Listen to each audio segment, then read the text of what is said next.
Hello everyone, photosynthesis में आज पढ़ते हैं C4 साइकिल। जो C4 साइकिल होता है उसमें क्या होता है, जो प्लांट में जो लीफ होती है उसमें एक स्पेशल टाइप की जो है अडप्टेशन आ जाती है, क्योंकि वो हाई टेम्परेचर पे रिस्पॉन्स करता है। लाइट की इंटेंसिटी जो होती है बहुत हाई हो जाती है, और जो C4 प्लांट होते हैं उसमें जो फोटो रेस्पिरेशन होता है वो लैक हो जाता है।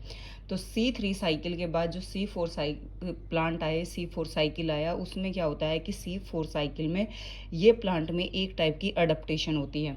देखो क्या होता है जनरली कि जो स्टोमेटा होता है हमारी लिप के अंदर, उससे जो है वो क्या कहते हैं, वाटर और ऑक्सीजन CO2 सब कुछ जो है ट्रांसपोर्ट का काम करवाता है स्टोमेटा।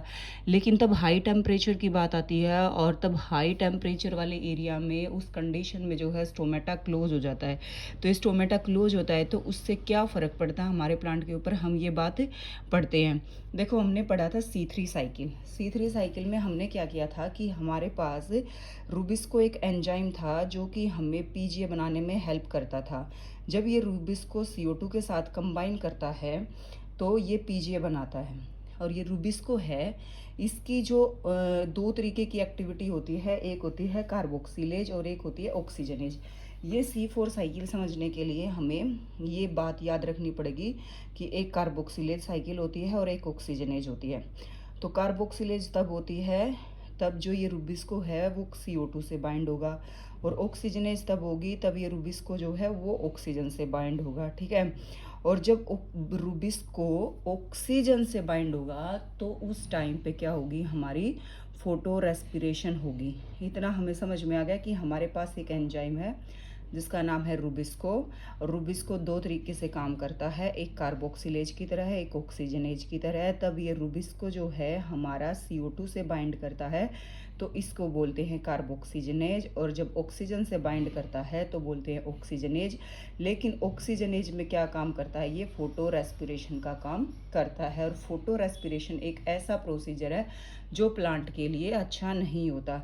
तो C4 साइकिल में हमें सबसे इम्पोर्टेंट बात याद रखनी है रूबिस्को एंजाइम को, और रूबिस्को का जो है काम क्या है, कार्बोक्सिलेज और ऑक्सीजनेज। अब हम पढ़ते हैं जो C4 साइकिल होता है ना, C4 साइकिल, उसमें जो है हम CO2 का फिक्सेशन करवाते हैं ताकि जो है फोटो रेस्पिरेशन नहीं हो। फोटो रेस्पिरेशन से बचाने के लिए उसका जो है हम ऑक्सीजनेज करवाते हैं। इसमें क्या है, इससे पहले हम एक साइकिल के बारे में पढ़ते हैं। देखो ये क्या हमारा C3 साइकिल, C3 साइकिल में हमें RUBP से 3 PGA हमने बना लिया था, ठीक है। और फिर वापस से जो है रीजनरेशन में 5 कार्बन बन रहे थे, लेकिन गलती से जो ये 5 कार्बन हैं ये बाहर निकल जाते हैं इस साइकिल से, और इस साइकिल से बाहर निकलते हैं तो ये बना लेते हैं फोस्फोग्लाइकोलेट। और ये बाहर कब निकले, जनरली रूबिस्को के साथ CO2 बाइंड करता है C3 साइकिल में, लेकिन जब रूबिस्को के साथ ऑक्सीजन बाइंड करता है तो ये क्या कर लेता है, फोटो रेस्पिरेशन करना शुरू कर देता है। और फोटो रेस्पिरेशन में जो प्रोडक्ट बनता है उसको हम बोलते हैं फोस्फोग्लाइकोलेट। इसको याद रखना कि फोटो रेस्पिरेशन क्या होता है, फोटो रेस्पिरेशन तब होता है तब रूबिस्को के साथ ऑक्सीजन ऐड हो जाए तो फोटो रेस्पिरेशन होता है। और फोटो रेस्पिरेशन जो है वो प्लांट के लिए सही नहीं होता, और जो प्रोडक्ट बनता है फोटो रेस्पिरेशन वे वो बनता है हमारा फोस्फोग्लाइकोलेट। और इस प्रोसेस में हमारा क्या होता है, CO2 हमारी लॉस हो रही है, और CO2 लॉस होना हमारे लिए जो है वो प्लांट के लिए अच्छा नहीं होता। तो इस फोटो रेस्पिरेशन में नेक्स्ट क्वेश्चन ये आता है कि फोटो रेस्पिरेशन और CO2 साइकिल एक ही बात है, यानी कि फोटो रेस्पिरेशन साइकिल को ही हम C2 साइकिल बोलते हैं। और ये फोटो रेस्पिरेशन जो होता है 3 ऑर्गेनली में होता है, याद रखना, CPM यानी कि क्लोरोप्लास्ट, पेरोक्सिसोम और माइटोकॉन्ड्रिया। देखो C3 साइकिल आपको एक दूसरी वीडियो में मिलेगा। आपको C3 साइकिल समझ आ गया तो C3 के बाद आपको दूसरी बात याद रखनी है कि एक एंजाइम है जिसका नाम है रूबिस्को। रूबिस्को दो तरह से काम करता है, कार्बोक्सिलेज और ऑक्सीजनेज। जब कार्बोक्सिलेज की तरह काम करता है तो वो हमारा क्या बनाता है, ट्रायोज फास्फेट और PGA बनाता है। लेकिन जब वही रूबिस्को ऑक्सीजन के साथ मिल जाता है, तो ऑक्सीजन के साथ मिलता है तो वही रूबिस्को ऑक्सीजन की तरह काम करता है और फोटो रेस्पिरेशन का जो है प्रोसेस शुरू कर देता है। और फोटो रेस्पिरेशन को ही C2 साइकिल बोलते हैं। और जो फोटो रेस्पिरेशन होता है वो 3 ऑर्गेनेली में होता है, और फोटो रेस्पिरेशन में जो प्रोडक्ट बनता है उसको बोलते हैं फोस्फोग्लाइकोलेट। ठीक है। अब क्या होता है, जो फोटो रेस्पिरेशन है उसमें जो है नहीं तो हमारी ATP बनती, और जो है उसमें क्या होता है, हमारी CO2 जो है खर्च हो जाती है और ATP जो है खर्च हो जाती है, यानी कि CO2 वेस्ट होती है। यानी कि फोटो रेस्पिरेशन क्या होता है, CO2 को वेस्ट करने का एक साइकिल है जिसमें हमारी CO2 जो है वेस्ट हो रही है। तो यहाँ पे हम देखते हैं release of CO2 no ATP form occur in C3 plant occur in tropic region. देखो इसमें क्या हुआ, CO2 की रिलीज हुई, फोटो रेस्पिरेशन में ATP भी नहीं बनी। लेकिन ये बात याद रखनी है कि जो ये फोटो रेस्पिरेशन होता है वो हमारा कौन से प्लांट में होता है, C3 प्लांट के अंदर फोटो रेस्पिरेशन होता है। ये मत सोचना कि C2 साइकिल है तो क्या ये C2 साइकिल है या कुछ भी है, ये क्या है, हमारा C3 प्लांट के अंदर होता है। फोटो रेस्पिरेशन में क्या हुआ, हमारा लॉस ऑफ CO2 हुआ, और इस लॉस ऑफ CO2 को बचाने के लिए हमारे C4 प्लांट बने। उस C4 प्लांट ने जो है वो अडेप्टेशन ली। इसलिए पहले हम पढ़ते हैं C3 साइकिल, फिर C4 साइकिल में हमें पहले पता होना चाहिए कि फोटो रेस्पिरेशन क्या है या C2 साइकिल क्या है, और उसके लिए हमें C4 प्लांट जो साइकिल है उसके बाद पढ़ते हैं, क्योंकि C4 साइकिल जो है एक अडेप्टेशन है। किस लिए अडेप्टेशन है, फोटो रेस्पिरेशन से बचाने के लिए अडेप्टेशन है। आई होप आपको ये समझ में आया होगा। अब हम पढ़ते हैं C4 प्लांट।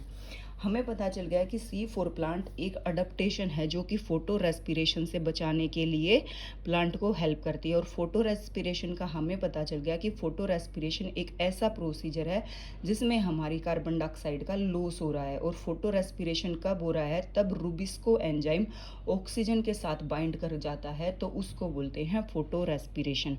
अब हमारे पास एक लीफ को इमेजिन करो, उसमें जो है 2 सेल होती हैं हमारे पास, एक मीजोफिल सेल होती है, एक बंडल सेल होती है।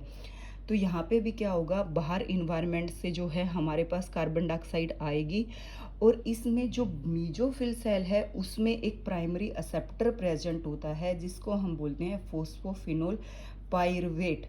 ठीक है, ये 3 कार्बन का होता है, और तब एक कार्बन डाइऑक्साइड और ऐड हो जाती है तो ये हो जाता है टोटल 4 कार्बन का। तो C4 प्लांट में जो पहला कंपाउंड है वो कौन सा है, फोस्फोफिनोल पाइरुवेट PEP, जो primary acceptor of C4 cycle है। फिर ये क्या करता है, यहाँ से मीजोफिल सेल से ये साइकिल जो है वो एंटर कर जाता है हमारा बंडल सीथ सेल में। अब बंडल सीथ सेल में हमारा रूबिस्को एंजाइम प्रेजेंट होता है, और वो हमारी जो कार्बन डाइऑक्साइड है उसको ले लेता है, और जो हमारा PEP यानी कि फोस्फोफिनोल पाइरुवेट है वो ऐसा का ऐसा जो है हमारा बाहर निकल जाता है, और जो है रीजनरेशन हो जाती है। अब हमने C4 प्लांट में ऐसा क्यों किया, ऐसा इसलिए किया क्योंकि जो हमारा CO2 था वो यूं का यूं रूबिस्को के साथ बाइंड कर जाए, यानी कि रूबिस्को के साथ ऑक्सीजन बाइंड नहीं करे, क्योंकि जब भी रूबिस्को के साथ ऑक्सीजन बाइंड करती है तो हमारी कार्बन डाइऑक्साइड वेस्ट हो जाती है, और अगर रूबिस्को के साथ CO2 बाइंड करती है तो कार्बन डाइऑक्साइड की एफिशिएंसी बढ़ती है। तो इसलिए जो ये CO2 है ये बंडल शीथ में बाइंड हो गया, और PEP जो है हमारा रिलीज हो गया। ठीक है। अब जो एग्ज़ाम में बात आती है वो ये आती है कि C4 जो साइकिल होता है वो कौन सा एंजाइम करता है, उसमें ऑक्सीजनेज प्रोसेस होता है या कार्बोक्सिलेज। तो पहले याद करेंगे हम, ऑक्सीजनेज होता है। उसमें क्या सेल होती है, मीजोफिल सेल होती हैं और बंडल सीथ सेल होती हैं। हमें पता है, आपने अगर मेरी C3 साइकिल की वीडियो देखी है तो हमें पता है कि जो C3 साइकिल होता है वो जो है डार्क रिएक्शन होती है। तो ये क्या है, यहाँ पे हम C3 साइकिल डार्क रिएक्शन है, और ये हमारी लाइट रिएक्शन। अगर क्वेश्चन आए कि C4 साइकिल में लाइट रिएक्शन कहाँ पे होती है, तो हमारी मीजो सेल में होती है, और डार्क रिएक्शन जो होती है हमारी बंडल सीथ सेल में होती है। जो मीजोफिल सेल होती हैं उनमें कौन सी रिएक्शन परफॉर्म हुई, लाइट, और बंडल में कौन सी हुई, C3 साइकिल जो है वो परफॉर्म हुआ। अब उसके बाद हम याद करेंगे कि जो C4 साइकिल है ना, इन C4 लाइट और डार्क रिएक्शन दोनों होती है। अगर क्वेश्चन में आ जाए कि C4 साइकिल में कौन सी रिएक्शन होती है, लाइट होती है या डार्क होती है, तो C4 साइकिल में लाइट और डार्क जो है दोनों की दोनों रिएक्शन होती है। अब दूसरा क्वेश्चन आता है कि लाइट रिएक्शन कहाँ होती है, तो लाइट रिएक्शन जो होती है मीजोफिल सेल में होती है, और जो डार्क रिएक्शन होती है वो कहाँ पे होती है, बंडल स्थित सेल में होती है। बंडल स्थित सेल में एक फोटो सिस्टम होता है PS2 सेल, जो कि बंडल स्थित सेल में अब्सेंट होता है। प्लीज़ प्लीज़ इस चीज़ को याद रख लेना। ये जो है प्रोसीजर मैं आपको तब लाइट रिएक्शन समझाऊंगी, उसमें आपको बताऊंगी कि बंडल स्थित में PS2 सिस्टम जो है अब्सेंट क्यों होता है। एक क्रैंच एनाटमी याद रखना, बार बार डायरेक्ट क्वेश्चन पूछा जाता है कि क्रैंच एनाटमी कहाँ होती है, तो क्रैंच एनाटमी जो होती है हमारी बंडल स्थित सेल में होती है। और दूसरा याद रखना कि क्रैंच एनाटमी कौन से प्लांट में होती है, हमारी C4 प्लांट में होती है, या फिर कौन से साइकिल में होती है, या कौन से पाथवे में होती है, हैच स्लैग पाथवे। यानी कि C4 साइकिल और हैच स्लैग पाथवे एक ही बात है। और क्रैंच एनाटमी कहाँ पे हुई, हमारी बंडल स्थित में। नेक्स्ट बात याद रखना कि जो C4 साइकिल है उसके स्टेप क्यों है, क्या है, क्योंकि जो एस्टेट 2021 का था उसमें C3 प्लांट के जो हैं स्टेप पूछे गए थे, तो हो सकता है कि अब की बार C4 प्लांट के जो हैं वो स्टेप पूछ लिए जाएं। तो C4 प्लांट में क्या है, पहला स्टेप हुआ कार्बोक्सिलेशन, वहाँ पे भी पहला स्टेप कार्बोक्सिलेशन था। ट्रांसपोर्टेशन ऑफ C4 एसिड, यानी कि 4 कार्बन का जो है ट्रांसपोर्टेशन हुआ, फिर डी कार्बोक्सिलेशन हुआ, फिर ट्रांसपोर्टेशन जो है C3 एसिड, यानी कि शुरू में तो ये C4 4 कार्बन की तरह आता, तो एक कार्बन जो है बंडल स्थित में रह गया और C3 जो है वो वापस चले गए। तो यही बताया गया कि ट्रांसपोर्टेशन ऑफ C3 एसिड जो है बंडल स्थित सेल से कहाँ पे चला गया, मीजोफिल सेल में, और उसके बाद दोबारा से क्या होगी, इसकी रीजनरेशन होगी। पहली बात कार्बोक्सिलेशन, कार्बोक्सिलेशन का मतलब होता है कि प्राइमरी एक्सेप्टर से CO2 बाइंड किया, तो कार्बोक्सिलेशन हो गया। फिर ट्रांसपोर्ट क्या हुआ, C4 कार्बन का ट्रांसपोर्ट हुआ, अब ये क्या हो गए 4 कार्बन हो गए, तो इसका ट्रांसपोर्ट हुआ। उसके बाद क्या हुआ कि C3 साइकिल डीकार्बोक्सिलेशन हुआ। डीकार्बोक्सिलेशन मतलब इसने CO2 यहाँ पे छोड़ दी, एक CO2 यहाँ पे छोड़ दी, जो PEP अपने साथ CO2 लेके आया था उसने ये CO2 यहाँ पे छोड़ दी और अकेला PEP जो है चला गया। तो इसको हमने क्या बोला, इसको बोल दिया हमने डीकार्बोक्सिलेशन। और किसका ट्रांसपोर्ट वापस हो रहा है, 3 कार्बन का, कहाँ से हो रहा है, बंडल सेल से मीजोफिल सेल में। और लास्ट है रीजनरेशन। अगर कुछ भी इसमें याद नहीं रहे और ये प्रोसीजर याद नहीं रहे तो ये बातें जो है ये जरूर याद रख लेना कि क्रैंच एनाटमी जो है वो कहाँ पे होती है, बंडल सेल में PS2 सिस्टम नहीं होता है। इसके स्टेप क्या क्या होते हैं, C4 साइकिल में जो प्राइमरी एक्सेप्टर है उसका नाम याद करना, और जो C4 साइकिल में फर्स्ट जो कार्बन फिक्सेशन होती है वो कौन करवाता है, ऑक्जेलो एसिटिक एसिड करवाता है। और इसमें जो एंजाइम यूज होता है उसको हम बोलते हैं पेप कार्बोक्सिलेज एंजाइम जो है वो यूज होता है। तो आई होप आपको C4 साइकिल, C3 साइकिल पहली वीडियो में और फोटो रेस्पिरेशन समझ में आया होगा। समरी में एक बार फिर से बता देती हूँ। देखो C3 साइकिल में हमारे पास क्या बना था, PGA बना था, ठीक है। फिर PGA के बाद रीजनरेशन हुई थी। रीजनरेशन में क्या है कि फिर हमने बात की कि जो हमारा C4 साइकिल होता है उसमें फोटो रेस्पिरेशन लैक होता है। तो अब हमें समझना है कि फोटो रेस्पिरेशन क्या होता है। फोटो रेस्पिरेशन क्या होता है हमारा, कि हमारी जो कार्बन डाइऑक्साइड है उसका लॉस हो रहा है।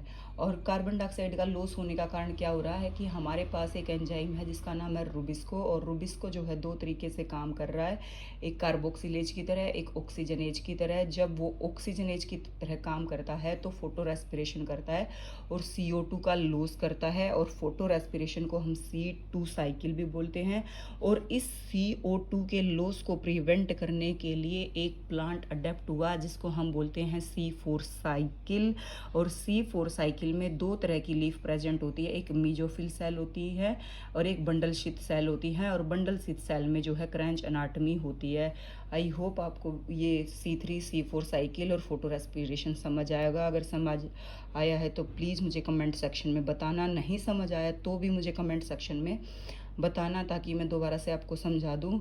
अगर वीडियो पसंद आई तो please like, share and subscribe. Thank you.